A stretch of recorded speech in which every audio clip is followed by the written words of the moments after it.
महाराष्ट्रातील सामाजिक वातावरण फारसं काही ठीक दिसत नाहीये गेल्या 2-5 महिन्यांमध्ये. त्याचं कारण असं आहे, की नुकतंच महाराष्ट्र सरकारनं बदर समिती या ठिकाणी गठीत केली आणि या बदर समितीच्या माध्यमातून शेड्यूल्ड कास्टच्या उपवर्गीकरणाची भूमिका या महाराष्ट्रामध्ये या ठिकाणी चर्चेला आली. या महाराष्ट्रामध्ये शेड्यूल्ड कास्ट मधले 2 बलाढ्य समुदाय आहे. एक आहे महार, जो पूर्वाश्रमीच महार म्हटलं जातं. आता त्याला बौद्ध म्हणून संबोधलं जातं. तो आणि त्याचबरोबर या ठिकाणी मातंग. हे 2 समुदाय एकमेकांच्या विरोधामध्ये उभे आहेत. मातंगांची भूमिका आहे शेड्यूल्ड कास्टमध्ये या ठिकाणी उपवर्गीकरण या ठिकाणी झालं पाहिजे. तर बौद्ध समाजानं या शेड्यूल्ड कास्टच्या उपवर्गीकरणाच्या भूमिकेला विरोध केलेला आहे, असं आपल्याला दिसून येतं. मातंगांचं म्हणणं असं आहे, गेल्या 50-60 वर्षामध्ये जे रिझर्व्हेशनचे फायदे मिळाले, त्या रिझर्व्हेशनच्या फायद्यांमध्ये या ठिकाणी बौद्ध समाज या ठिकाणी मोठ्या प्रमाणावर या बौद्ध समाजानं रिझर्व्हेशनचे फायदे घेतले, ज्याच्यामुळं मातंग समाजाला रिझर्व्हेशनचे फायदे घेता आले नाहीये. म्हणून हा समुदाय या ठिकाणी मागे पडलेला आहे. अशा प्रकारची भूमिका मातंगांची या ठिकाणी आहे. तर याला विरोध या ठिकाणी बौद्ध समाजानं केला आहे आणि त्यांचं म्हणणं असं आहे, मातंगांना रिझर्व्हेशनचा फायदा न मिळण्यामागचं कारण त्या समाजामध्ये शिक्षणाचं प्रमाण या ठिकाणी कमी आहे आणि त्यामुळं जर शिक्षणाचं प्रमाण कमी असलं, स्पर्धा तुम्ही करायला तयार नसाल, तर मग तुम्हाला रिझर्व्हेशनचे फायदे कसे या ठिकाणी मिळतील, अशा प्रकारची भूमिका बौद्ध समाजानं घेतलेली आहे. बौद्ध समाजाचं अजून एक म्हणणं असं आहे, की ज्या महत् प्रयासानं फुले शाहू आंबेडकरांनी सामाजिक संघर्ष या महाराष्ट्रामध्ये उभा केला आणि या सामाजिक संघर्षाच्या माध्यमातून या महाराष्ट्रातल्या 59 जातींना शेड्यूल्ड कास्टमध्ये या ठिकाणी दर्जा मिळाला, तर त्या समाजाची जी एकसंघपणा आहे तो या उपवर्गीकरणाच्या माध्यमातून या ठिकाणी नष्ट होईल आणि त्यामुळे या ठिकाणी एससी मधलं जे एकीची भावना आहे ती या ठिकाणी समाप्त होईल आणि त्यामुळं अशा प्रकारचं उपवर्गीकरण या ठिकाणी करायला नको, अशी भूमिका बौद्ध समाजाने इथे या ठिकाणी घेतलेली आहे. परंतु लक्षात घ्या, या दोन्ही समाजाच्या ज्या भूमिका आहेत त्या त्या समाजाचे नेते मोठमोठे मोर्चे आंदोलनं उभे करून ते मांडत आहे. या दोघांचं भांडण हे वास्तविक सरकारशी असलं पाहिजे. मात्र इथं आपल्याला पाहायला भेटतं, या दोघांचं भांडण हे सरकारशी नसून ते आपापसामध्ये या ठिकाणी लागलेलं आहे. अशी परिस्थिती आपल्याला या ठिकाणी पाहायला भेटते. महार समाजाच्या माध्यमातून देखील लोकशाहीर अण्णाभाऊ साठे आणि त्याचबरोबर या ठिकाणी लहुजी वसंत साळवे यांच्या कार्यपद्धतीवर आणि त्याचबरोबर एकूणच त्यांच्या महापुरुष असण्यावर इथे या ठिकाणी शंका उपस्थित केली जाते. तर या ठिकाणी मातंग समाजाच्या माध्यमातून देखील अशीही वल्गना करण्यात आली, की महाराष्ट्र हा फुले शाहू आंबेडकरांचा नाही, तर तो टिळक, सावरकर आणि लोकशाहीर अण्णाभाऊ साठे यांचा या ठिकाणी आहे. अशा प्रकारची चर्चा इथे या ठिकाणी घडवून आणली गेलेली आहे, असं आपल्याला या ठिकाणी पाहायला भेटलं. लक्षात घ्या, या पद्धतीनं चर्चा घडवून आणणं म्हणजे या ठिकाणी फुले शाहू आंबेडकरांचं सामाजिक योगदान जे आहे आणि त्याचबरोबर फुले शाहू आंबेडकरांच्या सामाजिक चळवळीमध्ये काम करणारे जे अन्य समूह घटक आहे, त्या समूह घटकांचं या ठिकाणी अस्तित्व, त्यांचं कार्य हे नाकारण्याचा प्रकार या ठिकाणी आहे. हा महत्वाचा मुद्दा या ठिकाणी लक्षात घ्या. लक्षात घ्या मित्रांनो, महाराष्ट्र हा या भारतातला असा एकमेव देश या ठिकाणी आहे, एकमेव राज्य असं आहे, की ज्या राज्यामध्ये या ठिकाणी स्वातंत्र्याची चळवळ देखील उभी राहिली आणि समतेचा लढा देखील या ठिकाणी उभा राहिला.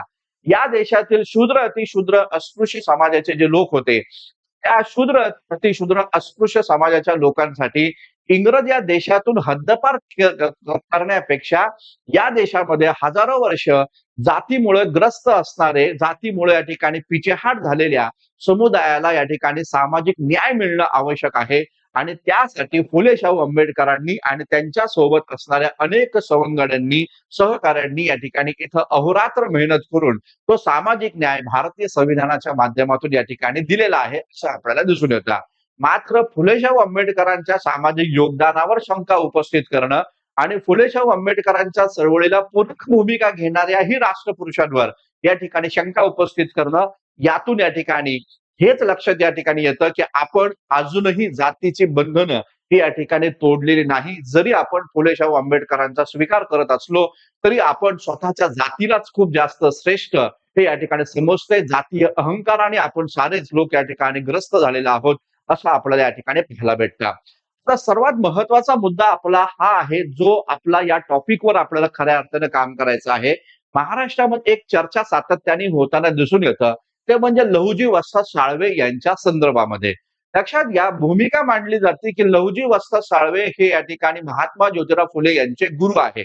म्हणजे चर्चा ही अशा पद्धतीने या ठिकाणी आहे की बाबासाहेब आंबेडकरांनी महात्मा ज्योतिराव फुल्यांना आपलं गुरु मानलं आणि लहुजी वस्ताद साळवे हे महात्मा ज्योतिराव फुलांचे या ठिकाणी गुरु आहे.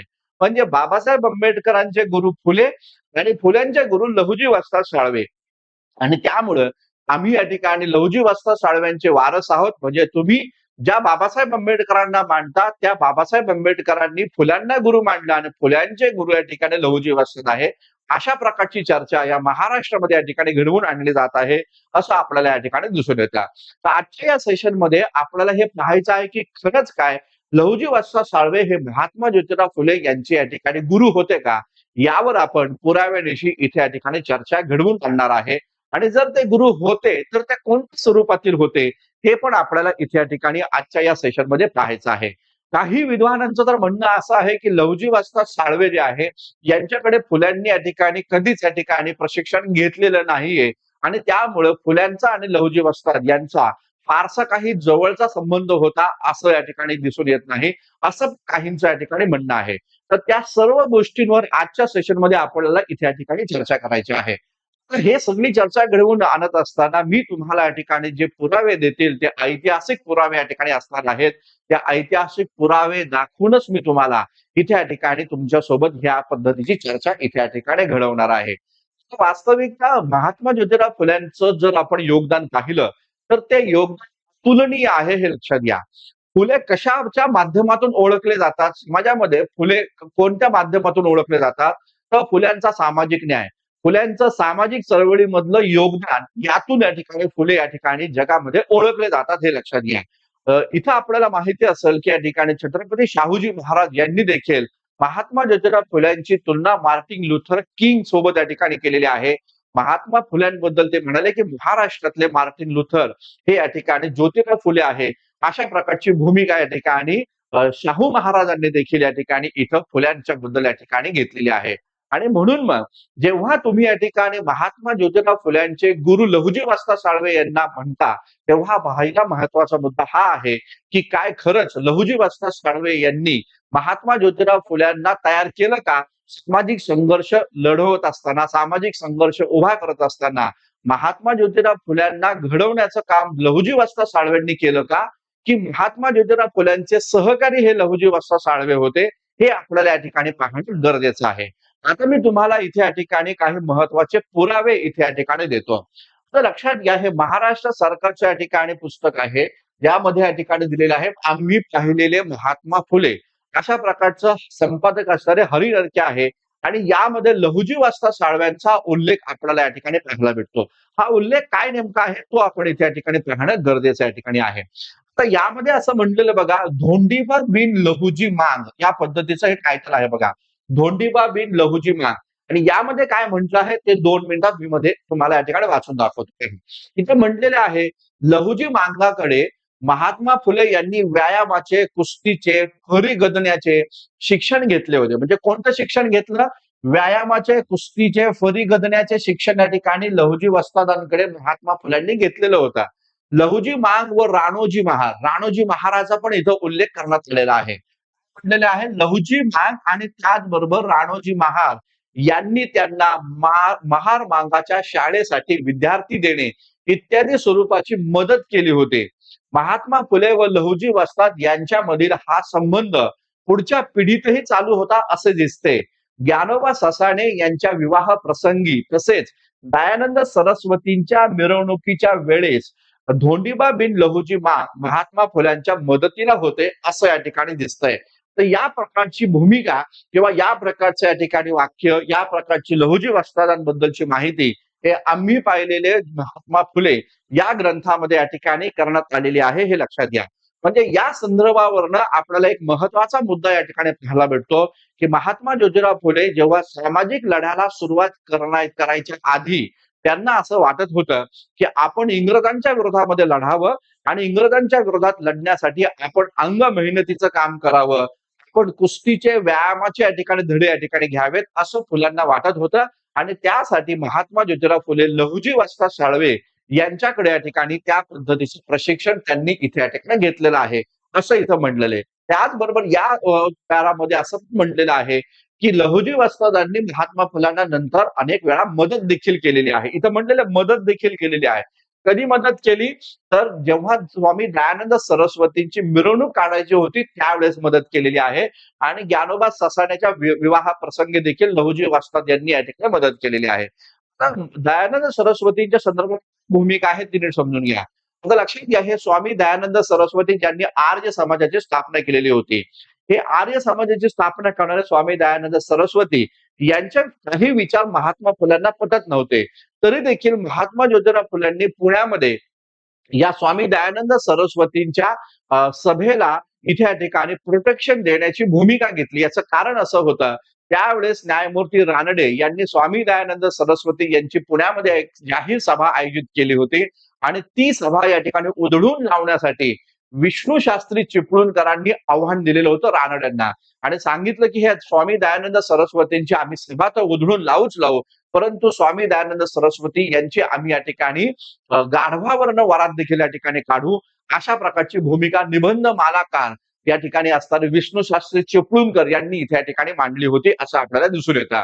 आणि मग त्यावेळेस रानड्यांनी महात्मा फुल्यांकडे या ठिकाणी मदत मागितली आणि मग महात्मा ज्योतिराव फुल्यांनी या स्वामी दयानंद सरस्वतींच्या पुण्याच्या सभेला संरक्षण देण्याचं ठरवलं आणि या स्वामी दयानंद सरस्वतींनी त्या भाषणामध्ये जेव्हा भूमिका मांडली की वेदांचं अध्ययन करण्याचा अधिकार शूद्रांना आणि स्त्रियांना देखील असलं पाहिजे, ही भूमिका जेव्हा स्वामी दयानंद सरस्वतींनी त्या सभेमध्ये मांडली तेव्हा हत्तीवरनं मिरवणूक काढण्याचं काम महात्मा फुल्यांनी केलं आणि त्या मिरवणुकीला त्या सभेला संरक्षण हे लहुजी वस्ताद साळवे आणि त्यांच्या सहकाऱ्यांनी केलेलं आहे असं आपल्याला या ठिकाणी पाहायला भेटतं. त्यामुळे हा एक महत्वाचा भूमिका आपल्याला पाहायला भेटतो. याचाच अर्थ लक्षात ठेवा, महात्मा ज्योतिराव फुल्यांच्या सामाजिक लढ्यामध्ये लहुजी वस्ताद साळवे यांचं या ठिकाणी महत्वाचा वाटा राहिलेला आहे, महत्वाचा रोल या ठिकाणी राहिलेला आहे. पण एक मुद्दा या ठिकाणी लक्षात घ्या. आपल्या सर्वांना माहिती देखील या ठिकाणी आहे लहुजी वस्ताद साळवे यांची पत्नी जी आहे त्यांचं नाव आहे मुक्ता साळवे. तर या मुक्ता साळवे ज्या होत्या या सावित्रीबाई फुले आणि महात्मा ज्योतिराव फुले यांच्या शाळेमध्ये शिकणाऱ्या या ठिकाणी एक विद्यार्थिनी होत्या. वयाच्या 13व्या वर्षी या मुलीनं मान महार दुःखाविषयीचा निबंध लिहिलेला आहे आणि या निबंधामध्ये त्यांनी स्वधर्मावर या ठिकाणी टीका केलेली आहे आणि भूमिका मांडलेली आहे की आम्ही जर हिंदू आहोत तर आम्हाला या ठिकाणी मानवी हक्क अधिकार हिंदूंप्रमाणे स्वर मिळत नाही. या प्रकारचा सवाल मुक्ता साळवे यांनी या ठिकाणी इथं मांडलेला आहे. हा मुद्दा या ठिकाणी लक्षात घ्या. लक्षात घ्या हा संदर्भ ज्या पद्धतीचा आहे तशाच प्रकारचा अजून एक संदर्भ आपल्याला या ठिकाणी महात्मा ज्योतिराव फुले यांचं समग्र वाङ्मय जे महाराष्ट्र सरकारने पब्लिश केलं आहे त्यामध्ये पण आपल्याला या ठिकाणी पाहायला भेटतं. यामध्ये असं सरळ सरळ म्हटलेलं आहे महात्मा ज्योतिराव फुले आणि त्यांचे जे 3 सहकारी आहेत ज्याच्यामध्ये सदाशिव बल्लाळ गोवंडे आहे, सखाराम यशवंत परांजपे आहे, मोरो विठ्ठल वाळवेकर आहे. या सर्व लोकांनी काय केलं तर या सर्व लोकांनी या ठिकाणी इंग्रजांच्या विरोधामध्ये लढण्यासाठी या ठिकाणी लहुजी बुवा जे आहे त्यांच्याकडे या ठिकाणी प्रशिक्षण घेतलेलं आहे. का बरं? तर या ठिकाणी कुस्ती करण्याचं त्याचबरोबर दांडपट्टा चालवण्याचं प्रशिक्षण घेतलेलं आहे असं म्हणलेलं आहे. इथं सर्व सरळ म्हटले बघा जॉर्ज वॉशिंग्टन, छत्रपती शिवाजी महाराज वगैरेचे चरित्र अनेक वेळा यांनी वाचली आणि त्यांनी केलेल्या अप्रतिम शौर्याचा ठसा त्यांच्या मनी चांगला ठसल्यानं त्यांनी तो आवडून त्यांनी पुणे येथे नावाजलेले लहुजी बुवा नामे एका शूर मनुष्याजवळ ती शिकण्याचा प्रारंभ केला. म्हणजे ते शौर्य जे आहे ते शौर्य शिकण्याचा प्रारंभ केला. हा मनुष्य जातीचा मातंग असून कसरतीत प्रवीण आहे. त्यानं या चौघास फार उत्तम रीतीनं शिकवलं आहे असं इथे या ठिकाणी म्हटलेलं आहे. ते बघा म्हटलेलं आहे व यानंतर त्यांच्याविषयी चापल्य पाहण्यास लोकांची बरीच गर्दी होऊन जिकडे तिकडे त्यांचं नाव पसरत होतं. कोणाचं नाव पसरत होतं? तर लहुजी बुवा जे आहे लहुजी वस्ताद यांचं नाव जिकडे तिकडे या ठिकाणी पसरत होतं. त्यांची ख्याती या ठिकाणी सगळीकडे होती. कशामध्ये होती? तर ते या ठिकाणी लोकांना प्रशिक्षित करत होते. ते या ठिकाणी दांडपट्टा चालवण्याचं, कुस्ती करण्याचं प्रशिक्षण इथे या ठिकाणी देत होते. या प्रकारची माहिती इथे या ठिकाणी देण्यात आलेली आहे. हा महत्वाचा मुद्दा या ठिकाणी लक्षात घ्या. आता खालची लाईन काय आहे ती पण आपण एकदा पाहून घेऊ. इथे म्हटलेले यामध्ये बरेच प्रवीण झाल्यावर ज्योतिराव यांचे मन स्वदेश सेवेसहित अज्ञानी जनांच्या कल्याणाकडे लागले व देशाची खरी सुधारणा होणे असेल तर ती स्त्रियास आणि अज्ञानी शूद्र अतिशूद्रांसही खालच्या प्रतीच्या समाजात शिक्षण मिळाल्या वाचून होणार नाही. म्हणजे इथं सरळ म्हटलेलं आहे की महात्मा ज्योतिराव फुल्यांनी लहुजी वस्ता साळवे यांच्याकडे अंग मेहनतीचं, कुस्तीचं, दांडपट्टा चालवण्याचं हे प्रशिक्षण घेतलं.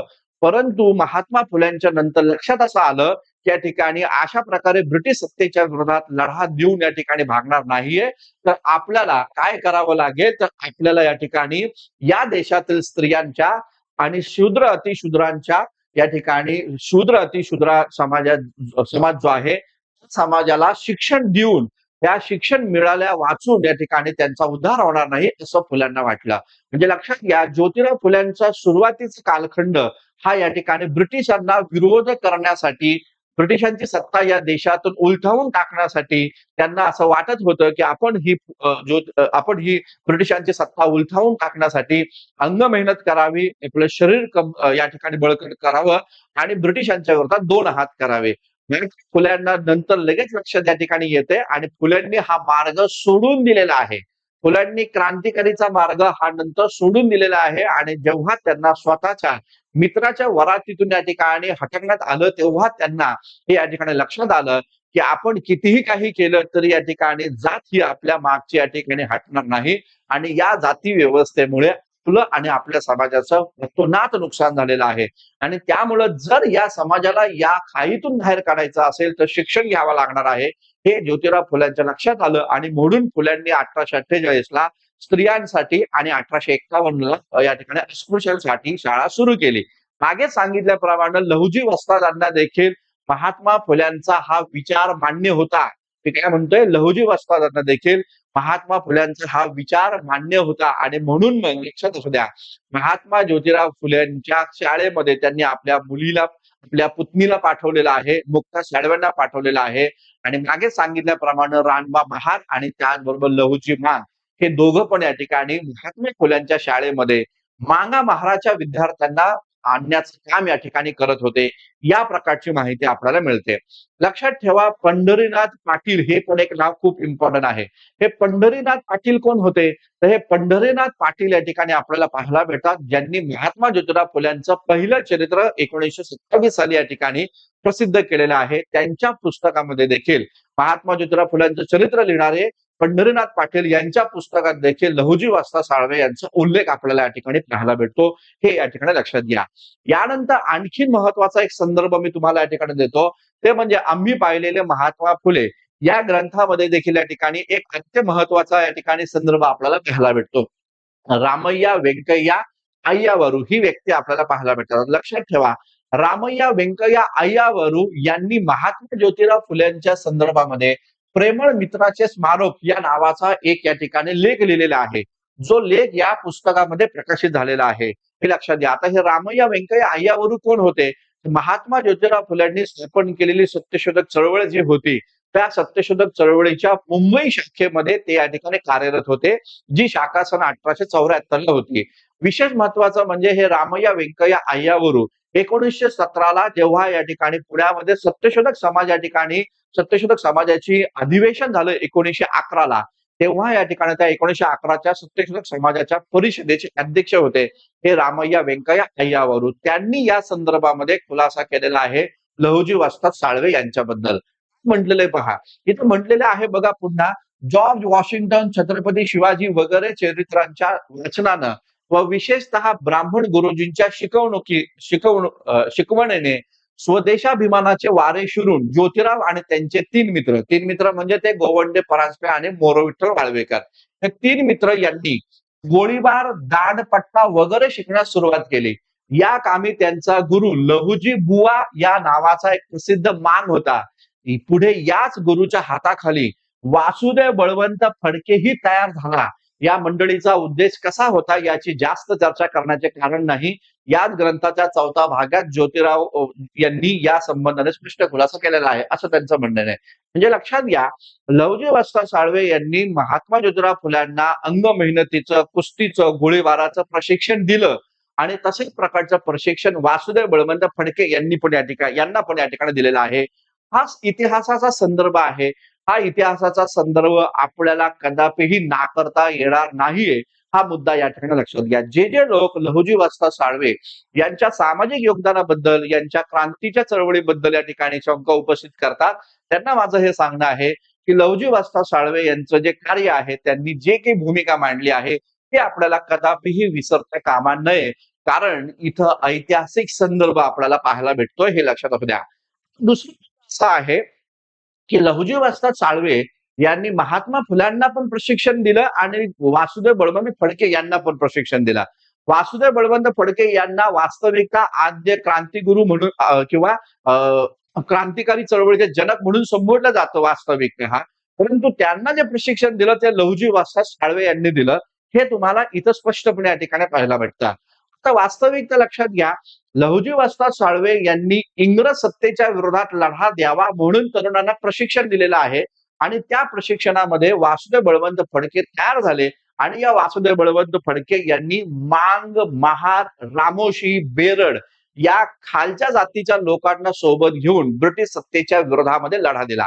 आता नीट समजून घ्या मी काय सांगतो ते. वासुदेव बळवंत फडके हे जन्मानं ब्राह्मण होते, मात्र त्यांच्या या सैन्यामध्ये या ठिकाणी ब्राह्मण नव्हते. तर त्यांच्या सैन्यामध्ये कोण होते? तर मांग होते, महार होते, बेरड होते, रामोशी होते. त्यांचं जे तंत्र होतं वासुदेव बळवंत फडक्यांचं काय होतं तंत्र? त्यांचं तंत्र होतं ते म्हणजे या ठिकाणी दरोडा टाकून या ठिकाणी जे लोक सर्वसामान्य शेतकऱ्यांचं, सर्वसामान्य लोकांचं शोषण करतायत, त्या अशा सावकारांच्या, महाजनांच्या घरांवर, मारवाड्यांच्या घरांवर दरोडा टाकायचा आणि त्यांची संपत्ती या ठिकाणी लुटायची, शस्त्र निर्माण करायची आणि ब्रिटिश सत्तेच्या विरोधात लढा उभारायचा. ही जी भूमिका वासुदेव बळवंत फडकेंची होती, ती भूमिका कुठून आली? ती भूमिका उमाजी नायकांकडनं त्यांनी घेतलेली आहे, हा मुद्दा या ठिकाणी लक्षात घ्या.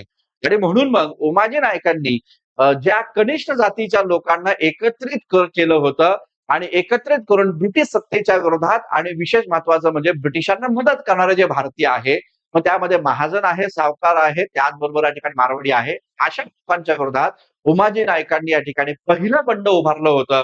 स्वातंत्र्याचा जाहीरनामा देखील त्यांनी या ठिकाणी मांडला होता आणि त्यामुळं त्या अनुषंगाने जर आपण पाहिलं तर महाराष्ट्रातील क्रांतिकारी चळवळीचे जनक हे या ठिकाणी वासुदेव बळवंत फडक्यांना म्हणण्याऐवजी आपण उमाजी नायकांना म्हटलं पाहिजे होतं, हे इथे या ठिकाणी लक्षात घ्या. परंतु आहे ना की वंचित समूह घटकांचा इतिहास लिहिला गेला नाहीये.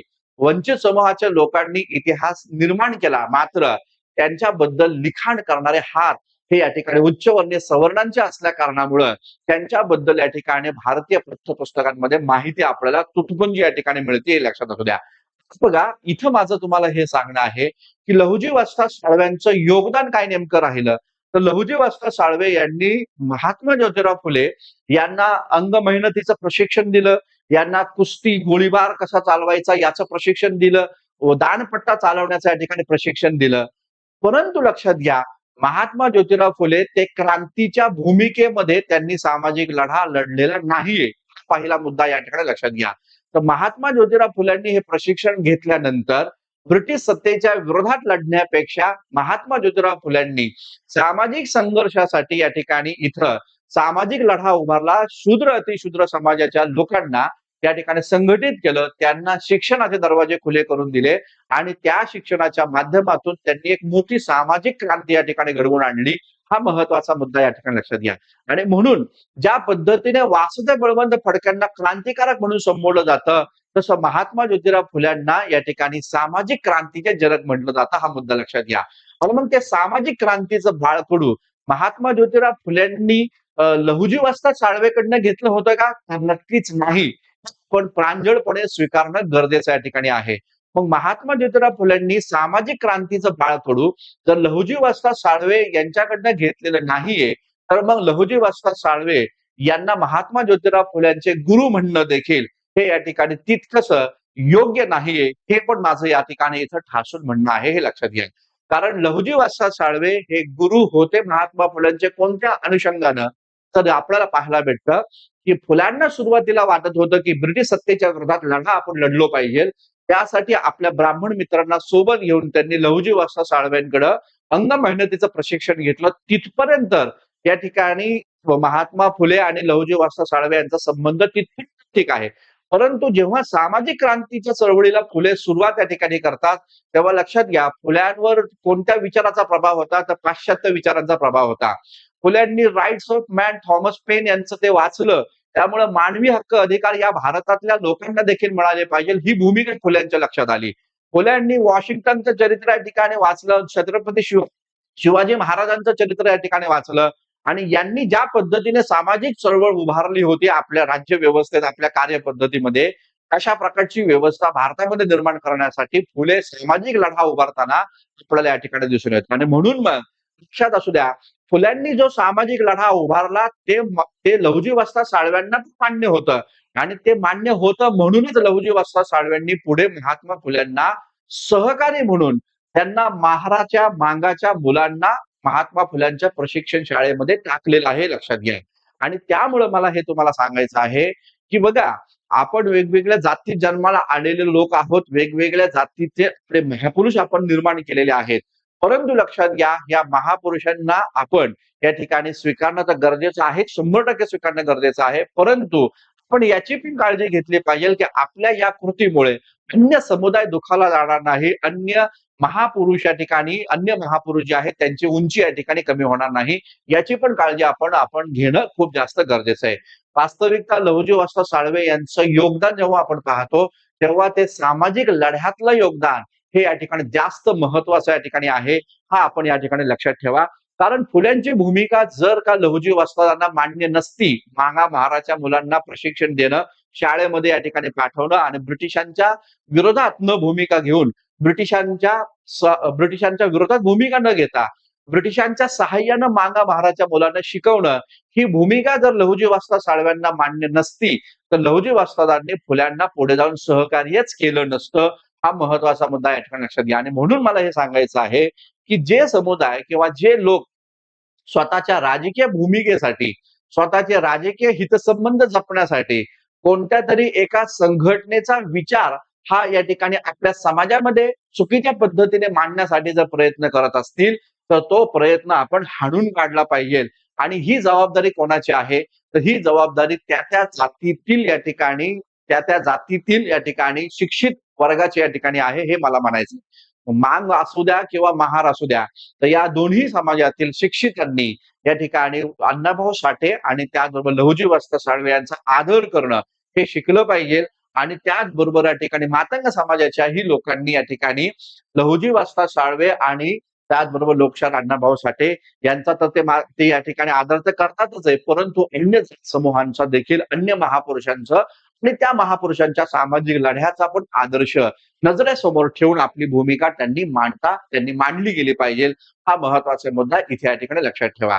त्यामुळं की आपण आपल्या जातीचं ग्लोरिफिकेशन करण्याच्या संदर्भात जी भूमिका घेत असतो वारंवार, आणि ही भूमिका केवळ कनिष्ठ जातीचे लोकच नाही, वरच्या जातीचे लोक देखील मोठ्या प्रमाणात घेत असतात की माझी जात श्रेष्ठ, माझा महापुरुष श्रेष्ठ, ही जी भूमिका आपल्या समाजामध्ये आहे, एक प्रकारचा जातीय अहंकारच आहे. आणि ही जातीय अहंकाराची भावना जोपर्यंत आपण समाप्त करत नाही, तोपर्यंत आपण फुले शाहू आंबेडकरांच्या विचाराचे वारसदार आहोत हे या ठिकाणी म्हणणं, हे या ठिकाणी चूक आहे, हे लक्षात घ्या. आता बघा, आता एका मुलाचा असा एक व्हिडिओ पण मी पाहिला सोशल मीडियावर. त्याच्यामध्ये तो असं म्हणतो की महार लोक या ठिकाणी मातंगांना दोष देत आहेत की तुम्ही शिक्षण घेतलं नाही म्हणून आरक्षणाचे फायदे तुम्हाला मिळाले नाही. मग त्या व्यक्तीनं अशी भूमिका मांडली, मग आम्हाला शिक्षण का नाही मिळालं? तर त्या व्यक्तीनं असं सांगितलं की आम्ही इंग्रजांच्या विरोधात लढत होतो आणि म्हणून इंग्रजांनी आम्हाला गुन्हेगार जातीमध्ये या ठिकाणी टाकलं आणि त्यामुळे या ठिकाणी आम्हाला भारत देश स्वतंत्र होईपर्यंत हजेरी लावाव्या लागत होत्या. तर नीट समजून घ्या की तुम्हाला गुन्हेगार म्हणून या ठिकाणी कोणी संबोधलेलं आहे, तर या देशातील धर्मव्यवस्थेला संबोधलेलं आहे. या देशातल्या धर्मव्यवस्थेला तुमच्या हाती कसल्याच प्रकारे उत्पन्नाचं साधन या ठिकाणी दिलं नाही. कसल्याच प्रकारचं उत्पन्नाचं साधन न दिल्यामुळं तुम्हाला रोजगार करण्यासाठी, उपजीविका चालवण्यासाठी गुन्हेगारीच करावी लागली होती. मग त्यामध्ये या ठिकाणी आपण सर्व कनिष्ठ जाती समूहाचे जे लोक आहे, त्यामध्ये मांग आहे, त्यामध्ये महार आहे, बेरड आहे, चांभार आहे, त्यामध्ये या ठिकाणी मेहतर आहे, भंगी आहे, त्यामध्ये या ठिकाणी रामोशी आहे, बेरड आहे, या सर्वच कनिष्ठ जातीच्या लोकांनी यांच्याकडे उपजीविकेचे साधन नसल्यामुळेच या ठिकाणी यांनी गुन्हेगारी केली आणि स्वतःची या ठिकाणी पोट भरण्याचं काम या ठिकाणी केलं. हे लक्षात घ्या. आणि मग जेव्हा ब्रिटिशांचं राज्य आलं तेव्हा ब्रिटिशांच्या राज्यामध्ये या ब्रिटिशांनी या सर्व जाती समूहांना या ठिकाणी हजेरी लावली होती. यांच्यासाठी ओपन जेल निर्माण केलेले होते आणि याचबरोबर ही गुन्हेगारी प्रवृत्ती समाप्त झाली पाहिजे अशी पण भूमिका इथे या ठिकाणी मांडली होती. तर लक्षात घ्या, हे नक्की आहे की आपल्या समाजामध्ये या ठिकाणी आरक्षण आहे आणि ते आरक्षण अशाच समूह घटकांना मिळणार आहे ज्यांचं शिक्षण या ठिकाणी झालेलं आहे. परंतु आपण या ठिकाणी आम्ही शिकलो नाही याचं खापर हे ब्रिटिशांवर फोडणं आणि त्याचबरोबर या ठिकाणी आपण राष्ट्रीय चळवळीत स्वातंत्र्याच्या लढ्यामध्ये किती पुढे होतो या प्रकारचं गौरवीकरण करण्यात काहीही अर्थ नाही. कारण लक्षात घ्या, मांगा महाराच्या चांभाराच्या भुंग्याच्या वाट्याला उकिरड्यावरचं जीवन आलेलं आहे. काय मी म्हणतोय? मांगाच्या महाराच्या चांभाराच्या भंग्याच्या जीवनामध्ये किंवा त्यांच्या जीवनामध्ये उकिरड्याचं जीवन आलेलं आहे आणि ते उकिरडा हा नष्ट करण्याचं काम फुले शाहू आंबेडकरांनी या ठिकाणी केलेलं आहे. हा महत्वाचा मुद्दा या ठिकाणी लक्षात घ्या. लक्षात घ्या, डॉक्टर बाबासाहेब आंबेडकरांनी पण मातंगांना या चळवळीमध्ये जोडण्यासाठी 11 मातंग परिषद या ठिकाणी घेतल्या होत्या आणि त्या 11 मातंग परिषदांमध्ये त्यांनी मांग, महार, चांभार, भंगी यांच्यातील भेद मिटवण्यासाठी खूप जास्त मेहनत घेतली होती, प्रयत्न केले होते. बाबासाहेब आंबेडकरांनी संविधान लिहित असताना कोणत्याही मानव जातीवर अन्याय होणार नाही, पशुवर देखील अन्याय होणार नाही याची काळजी या ठिकाणी घेतलेली आहे. तर हा मुद्दा या ठिकाणी लक्षात घ्या. आरक्षण उपवर्गीकरणाचा निकाल काय लागल तो लागेल, परंतु आपण आपल्या महापुरुषांचं योगदान, त्यांचं कार्य, त्यांनी घेतलेल्या मेहनती ते आपण या ठिकाणी त्याचा सन्मानच करायला हवा. कारण शेवटी लक्षात घ्या, लहुजी वस्ता साळवे असू द्या, महात्मा ज्योतिराव फुले असू द्या, बाबासाहेब आंबेडकर असू द्या, अण्णाभाऊ साठे असू द्या, शाहू महाराज असू द्या, शिवाजी महाराज या ठिकाणी असू द्या, अन्य सर्व महापुरुष या ठिकाणी असू द्या, त्यांच्यापेक्षा आपण या ठिकाणी मोठे नाहीये आणि त्यांचं योगदान हे खूप मोठं आहे आणि त्यांच्या जीवावर आपण जगत आहे हे आपण या ठिकाणी लक्षात ठेवा. आणि त्यामुळं महापुरुषाची बदनामी करणं, महापुरुषाचा इतिहास चुकीच्या पद्धतीने या ठिकाणी प्रोजेक्ट करणं आणि कोणत्याही महापुरुषाची उंची कमी करून ठेवणं हे कार्य आपण या ठिकाणी थांबवलं पाहिजे हे लक्षात घ्या. ठीक आहे. आता एक शेवटचा मुद्दा मी तुम्हाला इथे या ठिकाणी सांगेल, तो म्हणजे डॉक्टर बाबासाहेब आंबेडकरांनी सोलापूरमध्ये 1936 साली 9 जानेवारी 1936 साली मातंग परिषद घेतली होती आणि या मातंग परिषदेमध्ये बाबासाहेब आंबेडकरांनी मांग, महार, चांभार, भंगी या समुदायाला उद्देशून काही महत्वाचा संदेश दिला होता. तो संदेश आजच्या या सामाजिक कलहामध्ये आपल्याला लक्षात ठेवणं गरजेचं आहे. हा संदेश कोणाचे आहे? येड्या गबाळ्या लोकांसाठी नाहीये. ज्या लोकांना जाती अहंकाराने जे लोक ग्रास्त आहे अशा लोकांसाठी हा संदेश नाहीये. तर फुले शाहू आंबेडकरांच्या विचारावर काम करणारे, फुले शाहू आंबेडकरांना मानणारे, फुले शाहू आंबेडकरांचं मिशन पूर्णत्वास नेण्यासाठी काम करणारे जे लोक आहेत त्यांच्यासाठी या ठिकाणी आहे. असं म्हणणाऱ्यांसाठी हा संदेश या ठिकाणी नाहीये की मांग हे पवित्र होते, महार हे पवित्र होते आणि गावचा पाटील या मांगाचा महाराचा तोंड बघून या ठिकाणी दिवसाला सुरुवात करत होतो. केरसुनी बनवण्याचा शोध हा मांगांनी लावला. या प्रकारची भूमिका जे लोक मांडतात त्यांच्यासाठी हा संदेश नाहीये. त्यांनी हा संदेश ऐकू पण नका, पाहू पण नका. कारण तुमच्या मस्तकावर तुमचं डोकं नाहीये. तुमच्या मस्तकावर, तुमच्या धडावर या ठिकाणी दुसऱ्यांचं डोकं आहे आणि त्या डोक्यातून तुम्ही विचार करताय आणि आपल्या तरुणांना, आपल्या पिढ्यांना या ठिकाणी जातीय संघर्षामध्ये तुम्ही या ठिकाणी इथं ओढतायत असं या ठिकाणी मला या ठिकाणी म्हणायचंय. पाहूया आपण बाबासाहेब आंबेडकर सभेमध्ये काय म्हटलेले आहेत. बघा, बाबासाहेब आंबेडकर काय म्हणतायत? अस्पृश्य समाजात मोडणाऱ्या महार, चांभार, भंगी वगैरे या जाती आहेत त्यात एकी नाही हे आपणा सर्वांचे दुःख आहे. ही एकी न होण्याचं खरं कारण म्हणजे हिंदू समाजातील जातीभेद होय. हा जातीभेद दूर झाला तर महार, मांग, चांभार आणि भंगी हे जातीभेदाला बळी पडणार नाहीत. जातीभेद ही शेकडो वर्ष वाढत आलेली काय आहे? गटारगंगा आहे. जातीभेदाला काय म्हटलेलं आहे बाबासाहेबांनी? ही गटारगंगा आहे म्हटलेलं आहे. हा आपल्याकडे वाहत वाहत येणारा नरक आहे. त्यामुळे जातीभेदाची कटू फळे दररोज आपणाला सोसावी लागत आहे. खेदाची गोष्ट ही आहे की हिंदू लोक आपल्यातील जातीभेद तर दूर करत नाहीतच, उलट अस्पृश्यातील अज्ञानाचा फायदा घेऊन त्यांचा जातीभेद दृढ करण्यास झटतात. म्हणजे इथं बाबासाहेबांचं म्हणणं असं आहे की जातीभेद जो आहे हा हिंदू समाजातून आलेला ही एक गटारगंगा आहे. तो आपल्याकडे येणारा नरक आहे आणि पुढे बाबासाहेब आंबेडकर असं म्हणतात, की अस्पृश्य समाजातील जो जातीभेद आहे तो नष्ट करण्यासाठी उच्चवर्णीय सवर्ण या ठिकाणी काम करत नाही. उलट हा जातीभेद कसा दिवसेंदिवस वाढत राहील यासाठी ते लोक या ठिकाणी झटतायत असं बाबासाहेब म्हणतायत. पुढे बाबासाहेब आंबेडकर काय म्हणतात ते नीट पाहून घ्या. बाबासाहेब म्हणतायत, मातंगांना हाती धरून महाराच्या विरुद्ध उभे करायचे, चांभारांना हाती धरून त्यांना महार मांगाच्या विरोधात उभे करायचे व आपली भेदनीती आमच्यात पसरवायची व आपली एकी होऊ द्यायची नाही.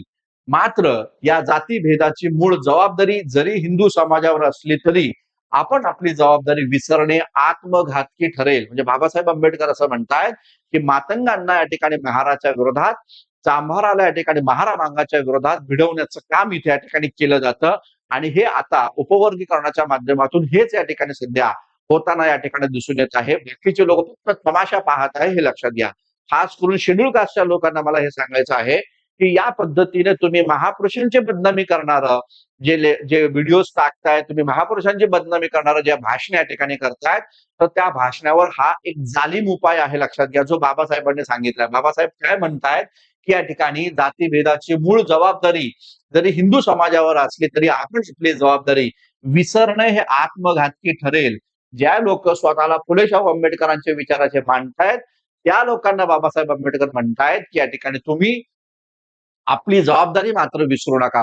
जबाबदारी आहे ते असं म्हणतात, आपल्यातील जातीभेद नाहीसे करणे व आपल्यात भेदनीतीचा फैलाव होऊ न देणं हे आपले आद्य कर्तव्य आहे. लक्षात घ्या काय म्हणतात, की आपापसामध्ये या ठिकाणी जी जातीभेद आहे तो जातीभेदाचा फैलाव होऊ न देणं हे आपलं आद्य कर्तव्य आहे. म्हणजे मी दोन्ही समाजातल्या शिकल्या सवरलेल्या लोकांना हे सांगेल, की उपवर्गीकरणाची भूमिका तुम्ही मांडा, जरूर मांडा. तो तुम्हाला भारतीय संविधानात दिलेला अधिकार आहे.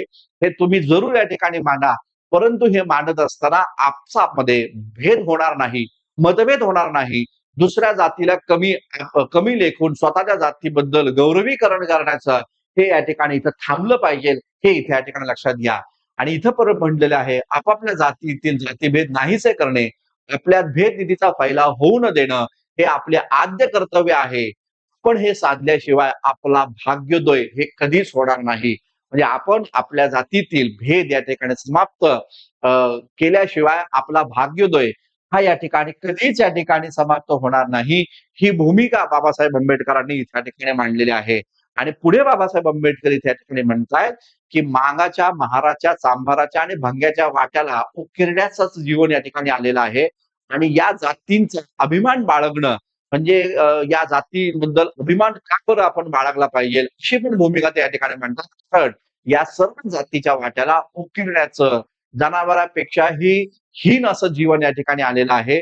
आणि त्यामुळं मी मांग, मी महार, मी चांभार, मी मी भंगी अशा प्रकारचा अभिमान हा बाळगणं हा आपला आत्मघात केल्यासारखं या ठिकाणी होईल अशी भूमिका इथे या ठिकाणी मांडलेली आहे. लक्षात ठेवा मित्रांनो, या सगळ्या लेक्चरचा एकच महत्वाचा उद्देश आहे, ते म्हणजे फुले शाहू आंबेडकरांचा विचार जो समतेचा विचार आहे तो आपण स्वीकारला पाहिजे. जाती जातीमध्ये भांडण लागणं हे या ठिकाणी हे आपल्या आत्मघात आपला केल्यासारखा होईल. आणि विशेष महत्वाचं म्हणजे महापुरुषांचा इतिहास वाचा, व्यवस्थित समजून घ्या आणि महापुरुषांना काय अभिप्रेत आहे ते इथे या ठिकाणी पहा. लहुजी वस्ताद साळव्यांना महात्मा ज्योतिराव फुल्यांचे गुरु संबोधून लहुजी वस्ताद साळव्यांची उंची वाढेल आणि महात्मा फुल्यांची ती उंची कमी होईल असं तुमच्या मनामध्ये असेल तर ते बिलकुल तसं होणार नाही. फुल्यांच्या सामाजिक चळवळीमध्ये लहुजी वस्ताद साळव्यांचा रोल महत्वाचा होता. परंतु महात्मा फुल्यांचे गुरु म्हणून लहुजी वस्ताद साळव्यांना संबोधून पण फुल्यांची उंची जर कमी करत असू तर ते या ठिकाणी आपल्याला हे लक्षात ठेवा, इतिहास माफ करणार नाही हे लक्षात असू द्या.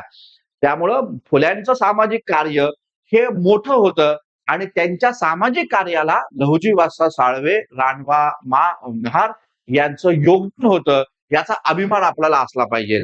त्यामुळे लक्षात घ्या, या देशामध्ये स्वातंत्र्यपूर्व भारतामध्ये सामाजिक लढा, सामाजिक क्रांती जर कोणी या ठिकाणी उभारली असेल तर ती म्हणजे महात्मा फुल्यांनीच उभारली. आणि महात्मा फुल्यांशिवाय दुसरा आपला आजोबा नाहीये हे इथे या ठिकाणी लक्षात ठेवा. त्यामुळे मला हे तुम्हाला सांगायचंय, की येस, महात्मा फुल्यांचं योगदान हे मोठं आहे आणि महात्मा फुल्यांना बाबासाहेब आंबेडकरांसारख्या ज्यानं जगामधल्या सर्व विद्यापीठांमध्ये मोठमोठ्या पदव्या घेतल्या, ज्याच्या शिक्षणाची तुलना आजही या ठिकाणी जगामध्ये कोणी करू शकत नाही, ज्याला डॉक्टर इन ऑल सायन्स या नावाची पदवी मिळालेली ही एकमेव व्यक्ती या ठिकाणी आहे, ज्याचा संपूर्ण भारत आणि भारताच्या बाहेर देखील गौरव केला जातो. हजारो लाखोच्या पुतळे त्यांच्या या ठिकाणी उभारण्यात आलेले आहेत. तर या बाबासाहेब आंबेडकरांनी महात्मा फुल्यांना आपला गुरु या ठिकाणी मानलेला आहे. त्यामुळे लक्षात घ्या, कृपा करून या ठिकाणी चुकीच्या पद्धतीचा इतिहास आपल्या पिढ्यांना शिकवू नका. या पिढ्या जेव्हा शिक्षण घेतील आणि जेव्हा ते स्वतः फुले वाचतील, जेव्हा फुले स्वतः शिवाजी महाराज वाचतील, स्वतः शाहू महाराज वाचतील, स्वतः बाबासाहेब आंबेडकर वाचतील, तेव्हा त्या लोकांचे डोळे उघडतील आणि ते लोक या ठिकाणी तुम्हाला, ज्या लोकांनी या ठिकाणी चुकीचा इतिहास आपल्या पिढ्यांसमोर मांडलेला आहे, त्यांना कदापि माफ करणार नाही, हे लक्षात घ्या. कारण यातून काय होईल, यातून जातीतील संघर्ष हे वाढत राहणार आहे. फुल्यांचं कार्य, शाहूंचं कार्य, बाबासाहेब आंबेडकरांचं कार्य हे हिमालय एवढं होतं, हे आपण सर्वांनी, मग तुम्ही कोणत्याही जातीच्या, कोणत्याही धर्माच्या, कोणत्याही जाती समूहांमध्ये जन्माला आला असला तरी या तिन्ही महापुरुषांचं कार्य हे हिमालय पर्वता एवढं मोठं आहे, जे तुम्ही या ठिकाणी नाकारू शकत नाही. आणि हाच इतिहास तुम्हाला तुमच्या पिढ्यांसमोर या ठिकाणी मांडणं आवश्यक आहे, हे इथे या ठिकाणी लक्षात घ्या. तर मित्रांनो, ठीक आहे, आजच्या दिवशी बस एवढंच मला तुम्हाला या ठिकाणी सांगायचं होतं.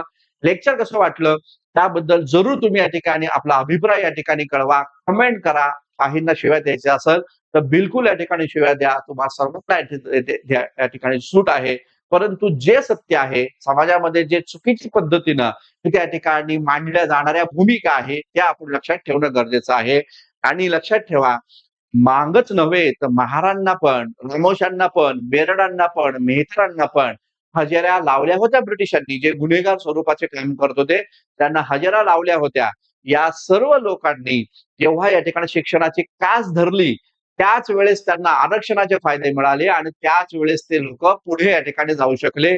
जे हे पण तुम्हाला सांगतो, महार समाजात, बौद्ध समाजात, चांभार समाजामध्ये जे लोक शिकलेले नाही त्यांना आरक्षणाचा फायदा घेता आलेला नाही, हा पण मुद्दा या ठिकाणी लक्षात घ्या. आणि त्यामुळे जर आपल्या पिढ्यांचं कल्याण करायचं असेल तर शैक्षणिक क्रांती आपण आपल्या समाजामध्ये घडवून आणणं हे गरजेचं आहे, हे इथे या ठिकाणी लक्षात असू द्या. ठीक आहे मित्रांनो, थांबूया आपण इथं. धन्यवाद. Thank you very much.